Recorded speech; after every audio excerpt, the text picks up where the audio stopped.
जो वहाँ पे नर्सिंग ऑफिसर स्क्रब है, जो नर्सिंग ऑफिसर असिस्ट करा रहा है, या फिर कोई सर्जिकल टेक्नीशियन है या फिर ओटी टेक्नोलॉजिस्ट अगर वो असिस्ट करा रहे हैं, तो उनको ये चीज़ें प्रिपेयर करके देनी होंगी। तो ये स्टेप्स रहते हैं आपने कैसे कैसे प्रिपेयर करने हैं। तो ये हमने क्या किया, सिस्टोस्कोप की शीट और ब्रिज हमने दोनों अटैच कर लिए। इसके बाद हम सिस्टोस्कोप को डालते हैं, ये यहाँ पे इस तरीके से जाता है, इस तरीके से गया, लॉक हो गया। यहाँ पे लॉक होने के बाद यहाँ पे भी इसको भी रोटेट करते हैं, ये रोटेट हो गया तो इसका मतलब ये फिक्स हो गया। हेलो फ्रेंड, कैसे आप सभी, उम्मीद करता हूँ कि अच्छे होंगे। तो दोस्तों आज की वीडियो वो टॉपिक है जो कॉमन आप लोगों ने सुना होगा, आपके आस पड़ोस में सुना होगा कि किसी का कोई पथरी का ऑपरेशन हुआ है और वो पथरी कहाँ पे थी, यूरेटर में। तो आज की वीडियो का जो कॉन्सेप्ट रहेगा वो यूआरएसएल सर्जरी को लेकर के रहेगा कि यूआरएसएल जो सर्जरी की जाती है यूरोलॉजी डिपार्टमेंट में, वो क्यों की जाती है, क्या कारण होता है उसका करने का, और उसके अंदर क्या क्या सर्जिकल इंस्ट्रूमेंटों का इस्तेमाल किया जाता है। ये चीज़ें रहेंगी आज की वीडियो में जो हम कवर करेंगे, और कवर करेंगे कि इसको डायग्नोज कैसे किया जाता है कि अगर यूरेटर में पथरी है, और इसको कैसे इसकी सर्जरी को प्रोसीड किया जाता है। इन सब टॉपिक्स को लेकर के ये वीडियो रहेगी हमारी। तो दोस्तों आपका ज़्यादा समय वेस्ट नहीं करते हैं और स्टार्ट करते हैं आज का टॉपिक, आज की वीडियो का। ठीक है दोस्तों, देखिए सबसे पहले जैसे कि मैंने कहा था, जो हमारा कॉन्सेप्ट रहता है पहले से भी प्रीवियस वीडियोज में, वो यह रहता है कि हम जो भी प्रोसीजर करने जा रहे हैं उसके बारे में पूरी जानकारी है या नहीं है, वो सब चीज़ें स्टेप बाय स्टेप हम लेके चलते हैं। तो दोस्तों शुरू करता हूँ मैं आज की वीडियो को, थ्योरिकल पार्ट को भी डिस्कस करते हैं इसका थोड़ा सा। तो क्या रहता है कि देखिए, जब यूआरएसएल सर्जरी क्यों डायग्नोस बनती है, उसकी डायग्नोसिस कैसे बनती है, सबसे पहले हमें पता होना चाहिए कि यूआरएसएल क्या है। यूआरएसएल बोला जाए तो यूरोट्रोस्कोपी लिथोट्रिप्सी इसकी फुल फॉर्म होती है यूआरएसएल सर्जरी। ये इसकी फुल फॉर्म के बारे में बात होगी। अब मैं बात करता हूँ इस सर्जरी को क्यों प्रोसीड किया जाता है। देखिए हमारी यानी कि ह्यूमन बॉडी के अंदर किडनी से लेकर के और जो यूरिनरी ब्लैडर होता है वहाँ पे एक नलकी होती है जो कि किडनी से यूरिन को ड्रेन करके यूरिनरी ब्लैडर में पहुँचाती है, और उसका नाम होता है दोस्तों यूरेटर। क्या नाम होता है, यूरेटर। तो यूरेटर के अंदर अगर कोई पथरी बन जाती है या पथरी रुक जाती है, वहाँ पे पथरी होती है वहाँ पे, तो वो सर्जरी क्या बनती है, वो डायग्नोस बनती है यूआरएसएल सर्जरी को करने के लिए। ये हो गया। अब इसमें पता कि इसको सिम्टम्स क्या होते हैं, इसके सिम्टम्स क्या होते हैं, पेशेंट को क्या क्या फील होता है जब यूरेटर में स्टोन बन जाती है। तो पहला नॉर्मली जो देखा गया है वो रहता है यूरिन में वर्न होना, यानी कि पेशाब करते समय जलन होना, पेशाब रुक रुक कर आना, ये पेन होना, दर्द होना, पेट में दर्द होना, ये भी इसका एक सिम्टम रहता है। और वोमिटिंग आना यानी कि उल्टी आना, ये भी इसका एक सिम्टम रहता है। तो दोस्तों ये इसकी सिम्टम्स हो गए कि सर्जरी को क्यों किया जाता है। ये सब इसके पहचानने के तरीके होते हैं कि शायद ऐसा ना हो, यूरेटर में कोई स्टोन ना हो, तो उस समय क्या करते हैं यूरोलॉजिस्ट, वो अल्ट्रासाउंड गाइड कर देते हैं कि अल्ट्रासाउंड करा करके लेके आइए, अगर आपके यूरेटर में स्टोन है तो उसका फिर ऑपरेशन करना पड़ेगा। तो ये तरीका रहता है। यूरेटर के अंदर कोई पथरी होती है तो उसको रिमूव करने के लिए यूरोट्रोस्कोपी लिथोट्रिप्सी सर्जरी का किया जाना जरूरी है। जैसे यूआरएसएल को दूसरे नामों से आप कैसे समझेंगे, यूरेटर रिमूवल स्टोन लिथोट्रिप्सी भी आप कह सकते हैं। ये इसके बारे में बात होगी कि यूआरएसएल क्या है, यूआरएसएल क्यों करते हैं। अब बात करेंगे अपने इम्पोर्टेंट टॉपिक, इम्पोर्टेंट सब्जेक्ट जो हमारा रहता है वीडियो में, जो कि एक चाहे आप मेडिकल प्रैक्टिशनर देख रहे हो या आप नर्सिंग ऑफिसर्स देख रहे हो या फिर ओटी टेक्नोलॉजिस्ट या फिर सर्जिकल टेक्नोलॉजिस्ट इस वीडियो को देख रहे हैं, तो उनके काम में आए ये वीडियो, उनके हेल्पफुल रहे। तो मेरा जो कॉन्सेप्ट रहता है वो यही है। तो दोस्तों ये मेन टॉपिक डिस्कस करने से पहले मैं बता दूं आपको, अगर आप मेरे चैनल पर नए हैं तो चैनल को प्लीज सब्सक्राइब करें एंड वीडियो को शेयर करें ज़्यादा से ज़्यादा, और शुरुआत में एक लाइक का बटन जरूर दबाएं और कमेंट करके अपना ओपिनियन बताएं कि वीडियो आपको कैसी लग रही है। तो स्टार्ट करते हैं मेन टॉपिक्स के बारे में। जो हमारा मेन टॉपिक्स रहता है वो रहता है सर्जिकल इंस्ट्रूमेंट, यानी कि जो हम इसकी जो ट्रॉली रहेगी, सर्जिकल ट्रॉली जो रहेगी यूआरएसएल सर्जरी को असिस्ट कराने के लिए, उस समय उस ट्रॉली पर क्या क्या सामान होना जरूरी है, ये इंपॉर्टेंट बात रहती है एज ए असिस्टेंट। कि अगर मैं बात करूं सर्जिकल साइड से, अगर मैं बात करूं तो आप जो सर्जरी असिस्ट कराने जाओगे तो क्या क्या इंस्ट्रूमेंट आपकी ट्रॉली पर प्रिपेयर होंगे, उनके बारे में बात करते हैं। देखिए सबसे पहले क्या होता है कि हम वही हमारा पुराना प्रोटोकॉल के स्टेप बाय स्टेप चीज़ों को क्लियर करते हुए चलेंगे। पेशेंट टेबल पे आ गया, ऑन टेबल पे आ गया, ऑपरेशन थिएटर के अंदर आ गया, तो उससे पहले सबसे पहले अगर मैं एनेस्थीसिया एंड की बात करूं तो उसको स्पाइनल एनेस्थीसिया दी जाती है। स्पाइनल एनेस्थीसिया दी जाती है यानी कि वर्टेब्रा के अंदर L3 L4 पे स्पाइनल नीडल द्वारा दवाई दी जाती है वहाँ पे CSF में। तो उससे क्या होता है कि पेशेंट का जो लोअर अम्बलाइकल पार्ट है वो शून्य हो जाता है, जिससे कि पेशेंट को दर्द नहीं होता। और मैं इसमें बता दूं आपको कि ये जो सर्जरी रहती है, ये सर्जरी दूरबीन द्वारा की जाती है, टोटल एंडोस्कोपिक रहती है, इसमें कोई चीरा नहीं लगता है। ये होगी इसके बाद। अब इंस्ट्रूमेंट की बात करें सर्जिकल एंड की, तो पेशेंट टेबल पे आ गया, एनेस्थीसियोलॉजिस्ट ने बोला पेशेंट प्रिपेयर है, अब आप ऑपरेट कर सकते हैं। तो उस समय क्या है, पहले आपके पास होना चाहिए स्पंज होल्डर एंड बाउल। ये बाउल है, इसके अंदर गोज पीस होंगे, ये स्पंज होल्डर है। ये क्या है, ये स्पंज होल्डर है, इससे बीटाडीन से आप पेंट करेंगे पूरा, जो थाई से लेकर के लोअर अम्बलाइकल तक का जो पार्ट है उसको पेंट करेंगे। पेंट करने के बाद ड्रेप करेंगे, ड्रेपिंग होगी पेशेंट की। लिथोटमी रोड, क्योंकि इसकी पोजीशन क्या रहती है, नॉर्मली लिथोटमी रहती है, लिथोटमी पोजीशन पे ये सर्जरी की जाती है। लिथोटमी मतलब कि एक रोड होती है, उन रोडों के ऊपर टांगों को हैंग कर दिया जाता है, लेग्स को हैंग कर दिया जाता है, तो लिथोटमी पोजीशन कहलाती है। अब ऊंट को ड्रेपिंग करने के बाद फिर क्या इंस्ट्रूमेंट आप इस्तेमाल करेंगे, पहले लिग्नोकेन जेली का इस्तेमाल होगा, वहाँ पे लिग्नोकेन जेली डाल के जेली डाल के उसके बाद क्या होगा, उसके बाद दिया जाएगा दोस्तों सिस्टोस्कोप। ये रहता है सिस्टोस्कोप की शीट है, ये देखिए आप, ये जो पास में भी आप देख सकते हैं, ये है सिस्टोस्कोप की शीट, इसको बोला जाता है सिस्टोस्कोप की शीट। ये 19 नंबर की है और इसके साथ अटैच होता है इसका ब्रिज। सिस्टोस्कोपी शीट का जो ब्रिज रहता है वो इसके साथ अटैच होता है, वो इस तरीके से अटैच होता है, देख लीजिए आप, ये है, इस तरीके से इसको करना है, यहाँ पे ये यहाँ पर लगाया और इसके बाद इसको रोटेट कर देना है। ये रोटेट कर दिया तो क्या होगा, ये फिक्स होगी आपकी, जो आपकी सीट है ब्रिज के साथ अटैच होगी, ये फिक्स हो गई। फिक्स कैसे की मैंने यहाँ पे की, देखो यहाँ से ओपन करना है, इस तरीके से ओपन हो जाएगा और इस तरीके से ही लग जाएगा, ये रोटेट करना है आपने इस तरीके से, तो ये अब ये फिक्स होगी, अब ये निकलेगी। ये सिस्टोस्कोप हो गया। अब इसके बाद सिस्टोस्कोप की सीट होगी, अब इसमें सिस्टोस्कोप डालना है, जिसको आप टेलीस्कोप भी समझ सकते हैं, यह है सिस्टोस्कोप। इसको डालेंगे आप इस तरीके से, देख लीजिए, इस तरीके से यहाँ पे डालेंगे। मैं ये बता दूं आपको, मैं असिस्टेंट की बात कर रहा हूँ, असिस्टेंट को ये सब प्रिपेयर करके देना होता है सर्जन को। तो यूरोलॉजिस्ट जो होते हैं उनको, जो वहाँ पे नर्सिंग ऑफिसर स्क्रब है, जो नर्सिंग ऑफिसर असिस्ट करा रहा है, या फिर कोई सर्जिकल टेक्नीशियन है या फिर ओटी टेक्नोलॉजिस्ट अगर वो असिस्ट करा रहे हैं, तो उनको ये चीज़ें प्रिपेयर करके देनी होंगी। तो ये स्टेप्स रहते हैं आपने कैसे कैसे प्रिपेयर करने हैं। तो ये हमने क्या किया, सिस्टोस्कोप की सीट और ब्रिज हमने दोनों अटैच कर लिए। इसके बाद हम सिस्टोस्कोप को डालते हैं, ये यहाँ पे इस तरीके से जाता है, इस तरीके से गया, लॉक हो गया। यहाँ पे लॉक होने के बाद यहाँ पे भी इसको भी रोटेट करते हैं, ये रोटेट हो गया तो इसका मतलब ये फिक्स हो गया। ये बटन इसका रोटेट करने का सीट का, और ये ब्रिज को अटैच करने का था, तो ये यहाँ पे अटैच हो गया प्रॉपर तरीके से, ये देख सकते हैं, ये प्रॉपर अटैच होगा। इसके बाद क्या होता है, सिस्टोस्कोप को ब्लैडर में डाला जाता है, ब्लैडर में डालते हैं, ब्लैडर मीन्स यूरोनरी ब्लैडर में डालते हैं, हम गोल ब्लैडर की बात नहीं कर रहे हैं, तो बताएं कि यूरोनरी ब्लैडर में डालते हैं। यूरोनरी ब्लैडर में डालने के बाद वहाँ पे पहुँचते हैं ओपनिंग पे, यूरेटर की जहाँ पे ओपनिंग होती है वहाँ पे इसमें विजुलाइज करते हैं, देख लेते हैं। देखने के बाद क्या होता है, फिर काम शुरू होता है जो असिस्टेंट होते हैं उनका। तो क्या करते हैं, वो डालते हैं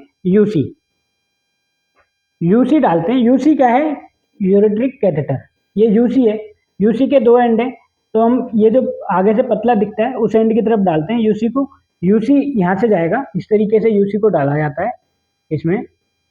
और इन सबको डालने से पहले जो हम इनको यूज करेंगे, तो ये पहले वाटर में मतलब लुब्रिकेंट होने चाहिए, सूखे सूखे नहीं होने चाहिए। तो इस तरीके से हम यूसी को डालेंगे यहाँ पे, ये देखिए, ये यूसी पहुँच गया। अभी जो असिस्टेंट रहते हैं, ये असिस्टेंट की रिस्पॉन्सिबिलिटी रहती है सर्जन को असिस्ट कराना, तो ये सब असिस्टेंट ने करना है। अब देखना सामने से ये निकल के आ गया, यूसी निकल के आ गया। यूसी क्या हुआ, ये यूसी का जो एंड है, ये यूरेटर की जहाँ पे ओपनिंग है राइट और लेफ्ट, वहाँ पे किसी जिधर की तरफ स्टोन है उधर की तरफ ओपनिंग पे जाके ये यूसी को थोड़ा सा अंदर किया, इस पार्ट को थोड़ा सा अंदर करने के बाद सर्जन ने कर दिया। उसके बाद क्या काम होगा, दूसरे स्टेप में काम स्टार्ट होता है फिर से असिस्टेंट का, और जो असिस्टेंट होते हैं फिर क्या करते हैं, फिर वो डालते हैं इस यूसी के थ्रू गाइड वायर। आप देखते रहना, मैं आपको डाल के भी प्रैक्टिस के तरीके से दिखा रहा हूँ। यहाँ पे ये है, अब ये रही, यहाँ पे मेरे पास गाइड वायर है जो मैंने रखी है, ताकि आप लोगों को सारी चीज़ें क्लियर होती रहें, आपके सामने कोई मन में डाउट ना रहे, क्योंकि वीडियो का समझ में जब भी आती है जब आपके दिमाग में कोई डाउट ना बचे। अब गाइड वायर को हम कौन से सॉफ्ट एंड से डालेंगे, ये भी लुब्रिकेंट होनी चाहिए, पानी लगा कर रख सकते हो आप, जो भी है डिस्टिल वाटर या एनएस लगा के इसको लुब्रिकेंट करके रखना है। तो ये गाइड वायर सॉफ्ट एंड की तरफ से डालेंगे, और जो असिस्टेंट रहते हैं जो सर्जन के साइड में खड़े होते हैं इस तरीके से इसको डालेंगे। जब सॉफ्ट एंड को आप अंदर पहुंचा देंगे इसमें तो आप ध्यान फिर इसको पुश करते रहेंगे। आप इस तरीके से पुश करेंगे, देखना सामने से निकल के आएगी जो असिस्टेंट है। तो इस तरीके से गाइड वायर आपकी जाती रहेगी यूरेटर यूसी के द्वारा। ये देखिए, अब ये देख सकते हो आप, ये निकल के आया यहाँ से ब्लैक सा वायर। ये इस तरीके से आप देख रहे हो। ये मैं आपको दिखाने के पर्पज से बता रहा हूँ। ये जब निकल के वहां पे पहुंच गई तो क्या हुआ, यूरेटर में जाएगी। यूरेटर में जाने के बाद ये किडनी में पहुंच जाएगी। किडनी में पहुंच के वहां से किडनी में इसको छोड़ के गाइड वायर को फिर क्या करेंगे, फिर यूसी को बाहर निकाल लेंगे, गाइड वायर को अंदर छोड़कर। जो यूसी आपका यूरेटरी कैथेटर है उसको रिमूव कर लेंगे, लेकिन गाइड वायर वहीं पर रहेगी। तो धीरे धीरे रिमूव करने के बाद क्या होगा, असिस्टेंट फिर इन सबको रिमूव करने में, ये समझाने के पर्पज से बता रहा हूँ आपको ताकि आपको कोई डाउट्स ना रहे इस तरीके से। लेकिन गाइड वायर आपने वहीं पर रखनी है। अब इसको डिसमेंटल अगर करना है तो डिसमेंटल आप फिर वो उसी तरीके से जैसे हमने ओपन किया था इस तरीके से निकालना है। ये सिस्टोस्कोप निकाल दिया, उसके बाद इसके ब्रिज को निकालना है और ये सीट निकालना है। अब ये आपने गाइड वायर वहां पर छोड़ दिए। गाइड वायर छोड़ने के बाद फिर काम स्टार्ट होता है यूरेट्रोस्कोप का। यूरेट्रोस्कोप लेते हैं, ये यूरेट्रोस्कोप है जिसमें ये कंप्लीट यूरेट्रोस्कोप है, देख लीजिए आप इस तरीके का दिखता है यूरेट्रोस्कोप। ये यूरेट्रोस्कोप है, यहाँ पे कैमरा अटैच हो जाता है, यहाँ पे लाइट सोर्स अटैच हो जाती है। तो इस तरीके से क्या होगा, कंप्लीट रेडी करके आपने दे दिया सर्जन को। फिर यहाँ पे गाइड वायर आपके अंदर है जो कि किडनी में पड़ी हुई है, और एक इन्फेंट फीडिंग ट्यूब भी डाल देंगे यहाँ पे साथ में। इन्फेंट फीडिंग ट्यूब का काम क्या है कि अगर जब हम यूरिनरी ब्लैडर फुल हो गया तो यूरिन को ड्रेन करती रहेगी infant IFT, infant feeding tube urinary bladder को ड्रेन करती रहेगी इन्फेंट फीडिंग ट्यूब। उसके बाद क्या, जो हमने गाइड वायर डाल रखी है उसके साथ साथ हमने यूरोट्रोस्कोप को, हमने मीन्स की सर्जन यूरोट्रोस्कोप को गाइड वायर के गाइडेंस में ऊपर की तरफ जाते हैं, जहाँ पे यूरेटर में स्टोन होती है वहां तक पहुंच जाते हैं यूरोट्रोस्कोप द्वारा। यूरोट्रोस्कोप द्वारा स्टोन तक पहुंचने के बाद जब स्टोन को चेक कर लेते हैं कि हाँ स्टोन ये सामने पड़ी हुई है, स्क्रीन पे दिख रही है, उसके बाद क्या काम स्टार्ट होता है। तो वहाँ पे दो तरीके से इस सर्जरी को ऑपरेट किया जाता है।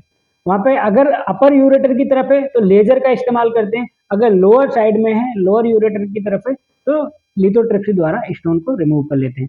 अब ये लिथोट्रिप्सी है, ये जो है मैंने रखी है आपके सामने, ये लिथोट्रिप्सी है। ये जो आप देख रहे हो हैंडल, ये लिथोट्रिप्सी का हैंड पीस है, फोर्सेप है। ये यहाँ से डाला जाता है, मैं आपको बता दूं इस तरीके से। ये जो आपके सामने पिंक जो दिख रही है, इस ओपनिंग से असिस्टेंट इसको डालेंगे अंदर, इंसर्ट करेंगे। इंसर्ट करने के बाद क्या होता है, फिर ये चलती है। फिर ये स्टोन क्या कर, ये जो आपके लिथोट्रिप्सी है, लिथोट्रिप्सी वहां पर पहुंच जाती है स्टोन के पास में, और स्टोन के पास में जाके फिर लिथोट्रिप्सी के लिए फिर यहाँ पे क्या इसका फुट स्विच होता है लिथोट्रिप्सी का। अभी मैं इसको आपके सामने चला के दिखाता हूँ कि कैसे चलती है। उससे पहले मैं इसके रेट को बढ़ा लेता हूँ। जो फ्रीक्वेंसी है यहाँ पे ये 0 आ रही है, तो मैं इसको 4 पे, नॉर्मली 4 पे सेटिंग रखते हैं, 4 पे सेटिंग कर लिए, ये इसका प्रेशर रहेगा। अब मैं इसको यहाँ से फुट स्विच को प्रेस करता हूँ, इस तरीके से चलेगी। इस लुक में ये स्टोन को तोड़ती है। दोबारा सुन लीजिए अगर आपने नहीं समझ पाए तो ये जो लिथोट्रिप्सी है इस तरीके से चलती है और इस तरीके से तोड़ती है स्टोन को। आवाज सुन सकते हो आप, और ये ठक ठक करके तोड़ेगी।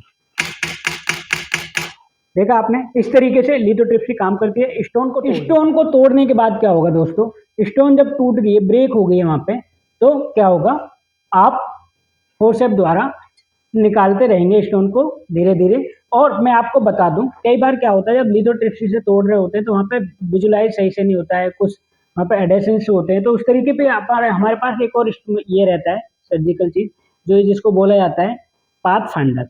पाथ फाइंडर बोले तो मतलब कि पाथ वे, मतलब रास्ता बनाना, रास्ता दिखाते हुए जाना, पानी का प्रेशर मारना। ये कनेक्ट कहाँ पे होती है दोस्तों, मैं आपको बताता हुआ चलूँ। ये इसका कनेक्टिंग पॉइंट रहता है, और इधर की तरफ, इनकी तरफ, यहाँ पे आप देख सकते हो इधर की तरफ इसको कनेक्ट किया जाता है, इस तरीके से कनेक्ट करके। और वहाँ पे आपके जो आपके ड्रिप है, जो कि एनएस चल रही है टीआरपी साइड द्वारा, या फिर ग्लाइसिन चल रही है, उस तरीके से आपने इसको कनेक्ट करके यहाँ से प्रेशर रिलीज करना है, प्रेशर देना है, नेगेटिव प्रेशर बना के इस तरीके से। आवाज देख लीजिए, इस तरीके से क्या पानी का प्रेशर मारेगा और रास्ता आपको साफ दिखता हुआ चला जाएगा, जिससे क्या होगा कि स्टोन को आप सही से देख लेंगे, उसका चूरा चूरा बन रहा होगा, उसको निकालने में और रास्ता देने में ये इसका बहुत बड़ा रोल होता है। जब स्टोन टूट जाएगी, ब्रेक हो जाएगी, तो उस समय इसका यूआरएसएल फोर्सेप का इस्तेमाल किया जाएगा, जो कि देख लीजिए ये यूआरएसएल फोर्सेप है, ये यूआरएसएल फोर्सेप है, इस तरीके से ओपन होता है। ये क्या करता है, स्टोन को पकड़ के फिर जो आपने तोड़ा है लिथोट्रिप्सी द्वारा, जो चूरा चूरा किया है वहाँ पे, उसको पकड़ के निकाल लेगा, जो इसके पकड़ में आ जाएगा। जो ज़्यादा ही चूरा रह गया है, जो ज़्यादा ही छोटा रह गया है और नहीं निकल के आ पा रहा है, तो उस समय क्या होगा कि उस समय डीजे स्टैंड का डाल के निकल आएंगे। डीजे स्टैंड को डालेंगे। डीजे स्टैंड क्या होता है, डबल जे स्टैंड। इसको डबल जे स्टैंड बोला जाता है क्योंकि दोनों तरफ जे शेप का है दोनों तरफ। और इसको डालना क्यों जरूरी है, क्योंकि देखो कई बार क्या होता है कि अगर स्टोन का चूरा वहां पर रह गया यूरेटर में, तो ये क्या करेगा, धीरे धीरे एक तो रास्ते को चौड़ा रखेगा जिससे कि स्टोन बाहर निकलते आते रहे। और कई बार जब यूरेटर स्कोप डालते हैं तो वहाँ पे कुछ चिपकाना रह जाए यूरेटर, तो उस समय भी ये रास्ता को क्लियर करके रखता है। और इसकी जो वैलिडिटी होती है ज़्यादा दिन, मतलब वैलिडिटी मीन्स कि इसको कितने दिन तक रखा जा सकता है, इसको रखा जा सकता है दोस्तों 6 वीक लास्ट, मतलब मैक्सिमम 6 वीक्स तक आप रख सकते हो, 6 हफ्ते तक। नहीं तो आप इसको 7 से 15 दिन में रिमूव भी करा सकते हो। तो पहला काम समझ आ गया, स्टोन अगर थोड़ा बहुत बचा हुआ है तो उसको निकाल कर रिमूव कर देगा। और दूसरा जो कि यूरेटर की पथरी की वजह से सूजन हो गई थी, इडिमा हो गया था वहाँ पे, कोई कोई भी प्रॉब्लम है, तो ये है एक एंड इसका किडनी में रहेगा, एक एंड इसकी यूरिनरी ब्लैडर में रहेगा। तो सीधा ड्रेन किडनी क्या है, किडनी में यूरिन आया तो यूरिन को सीधा ड्रेन करके यूरिनरी ब्लैडर में पहुंचा देगा। तो यूरेटर के जब तक यूरेटर में जो स्टोन निकाले, इतना तोड़ फोड़ हुई है वहाँ पे पथरी की, अगर वो जब तक हील हो जाती है, ठीक हो जाती है, उसके बाद इसको निकाल कर रिमूव कर देंगे डीजे स्टैंड। ये सारा जो प्रोसेस होगा दोस्तों, ये सिस्टोस्कोप के अंदर से ही होगा, सिस्टोस्कोप में ही डाली जाएगी और स्टैंड को वहीं पे छोड़ देंगे और एक्सरे सीआर मशीन यानी कि एक्सरे की मदद से वहाँ पे चेक कर लेंगे कि सही पोजीशन पे है, सही पोजीशन पे नहीं है। अगर सही पोजीशन पे तो वहाँ से रिमूव करके बाहर आ जाएंगे और यू फॉलिस कैथेराइजेशन कर देंगे, फॉलिस कैथेटर डाल देंगे। तो इस तरीके से रहती है यूआरएसएल सर्जरी का प्रोसीजर। दोस्तों ये थी यूआरएसएल सर्जरी के ऊपर एक कॉमन वीडियो, और थोड़ी कोशिश की थी कि ज़्यादा बेहतर हो पाए। तो अगर आपको वीडियो अच्छी लगी तो वीडियो को लाइक जरूर करें एंड वीडियो को ज़्यादा से ज़्यादा शेयर करें। अगर आप मेरे चैनल पर नए हैं तो चैनल को प्लीज़ सब्सक्राइब करें and thank you so much for watching this video.